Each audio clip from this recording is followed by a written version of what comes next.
Welcome to Managing Uncertainty, a podcast series from the experts at Bryghtpath discussing global risk, business continuity, and crisis management. Will you be ready to lead your organization through its critical moment?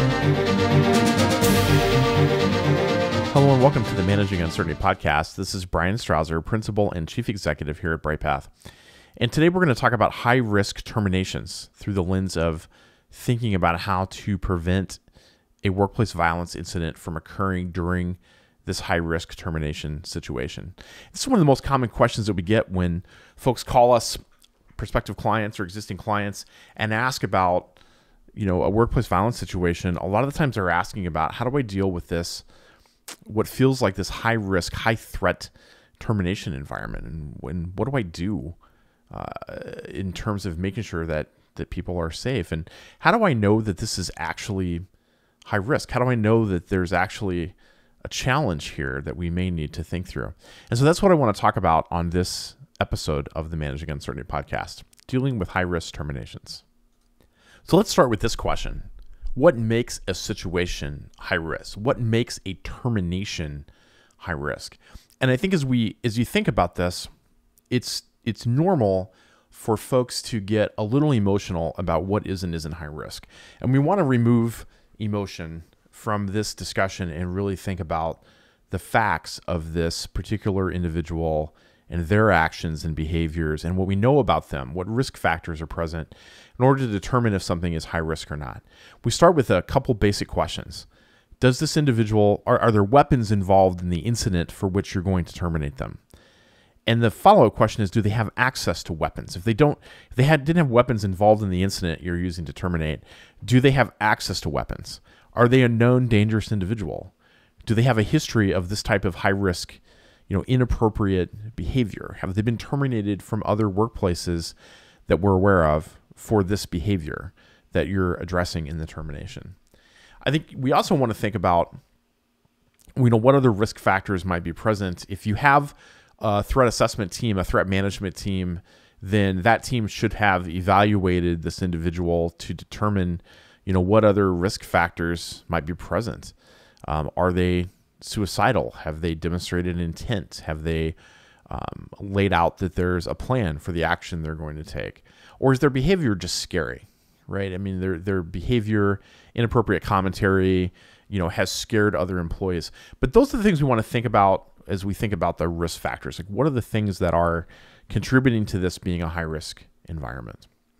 And then we start to plan for this high-risk termination. And here we're really thinking about, there's one or two individuals that we're having to terminate as a result of this. As you start to plan, you are going to want to make sure you have the right people involved, the right trusted team. If you have a threat assessment team, a threat management team, within your workplace violence process already, then you're going to want to have that team involved in the planning efforts. But really think about the fact that although we want to be really confidential about what's going on, safety should trump confidentiality here. Make sure that you have the right people involved in the process. Corporate security, law enforcement, human resources, facilities. Are there others that need to be a part of that? As you think about the planning or the termination meeting, I would consider holding the termination meeting in a neutral location that helps lower the anxiety about the meeting. It can be in a regular conference room, but I would avoid having it in a security office or a human resources office. Like, think about what a neutral location might be. You may want to have a security professional nearby or involved in the process. You may want to have law enforcement nearby if you believe there's access to weapons or that weapons could be an issue. You could also have a security professional in the room, but dressed in business attire. They could be the witness, so to speak, but they can also be prepared to react if necessary. In the meeting, if you're the one driving the termination, you want to be polite and direct, but you also want to be as compassionate as is appropriate in the situation. You want to explain why they are being let go. Stress the fact that this is not a decision or judgment about them as a person, but we're addressing the behavior that has been demonstrated by this individual. Okay, it's not that we think they are violent, but their comments were inappropriate for the work environment. You want to make sure that you can make this the final conversation that you really have to have. So have their final paycheck, have information on benefits, have a phone number to call if they have questions. Make it clear to them that the only person they're to have contact with are the folks that are at the other end of that phone number that you're giving them. If you've made the decision to trespass them, to bar them from the premises using a trespass notice or similar action, let them know politely and provide them with any written notice that your local jurisdiction might require. You then want to make sure that you can get them off the premises as quickly as possible. You may not want to allow them to say goodbye or to return to their workspace. You can have a manager box up their personal belongings and have them shipped overnight via FedEx or UPS or another service. You can even have a courier to them that very day. You should have security personnel escort them from the building immediately after the meeting. Make sure that any physical or electronic access the employee has is immediately revoked. And then, if appropriate, consider adding other physical security measures for that immediate post-termination time period to make sure that you're mitigating the risk presented by this individual and in helping your team also feel safe in this situation. You can also, there's a lot of pros and cons to having law enforcement involved, and that's a consideration I want to address. We talked about having them near the space, but you can also have them on site in the parking lot. You can have them in the building, but not in the vicinity of the conference room. If you're in that situation, you just want to have, that might be a resource you want to have available, particularly if weapons were something that were involved in this situation. I also want to back up a bit and just talk a couple considerations about deciding to terminate. Certainly something, making the decision to terminate should be managed through your HR policies. Definitely want to make sure that you've completed your investigation and that your organizational guidelines for how you define the burden of proof for this type of behavior has been met. Should also think about whether keeping the employee on board, even if they're not coming to work, but you're paying them basically to be away. In some cases, that might result in a better outcome because you have more control over their actions. You're able to monitor what's going on more directly, and you can place organizational leverage on them in an attempt to control their behavior. That said, individuals who make violent threats directed at others should not be retained in your workplace. So whether you terminate them now or you do more of a gradual letdown over time, I would encourage you to take the right approach there. And make sure that you have your threat management plan in place and all of the right steps implemented, and that you've worked through other preparation efforts for the termination before you do the termination.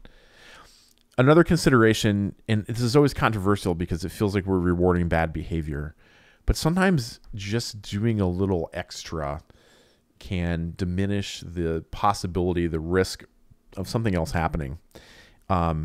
It's not, I've been involved in a number of these terminations in my career, and sometimes just saying, hey, look, we're going to give you 30 days of pay and benefits, but today is your last day. But we're going to give you this severance payment to help you through the next 30 days and moving forward to another role. And for a lot of folks, that's enough to give them an extra 2 weeks of pay or a 30-day payout on top of other sick leave or vacation that they might be owed, for them to leave peacefully and not continue in their behavior now that they've been removed as an employee of your organization. So these are some reactions, or these are some considerations rather, in terms of high-risk terminations.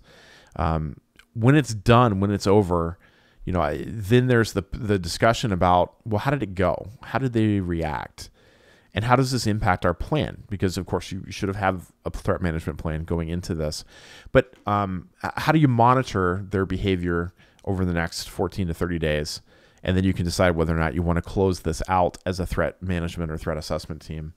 But you want to continue that plan for a certain period of time so that you can monitor and see if this threat now going away now that you've terminated them, or does it continue and requiring further steps that you need to take from a threat management standpoint.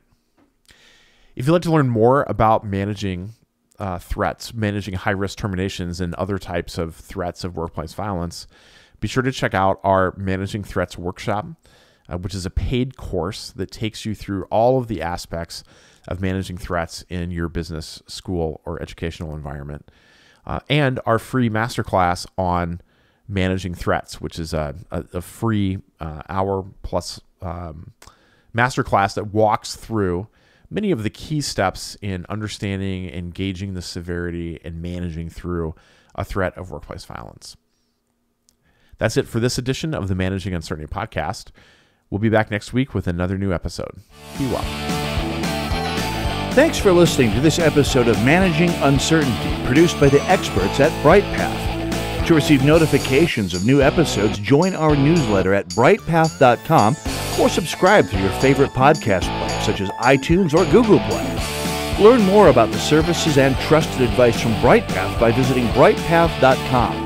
That's BRYGHTPATH.com.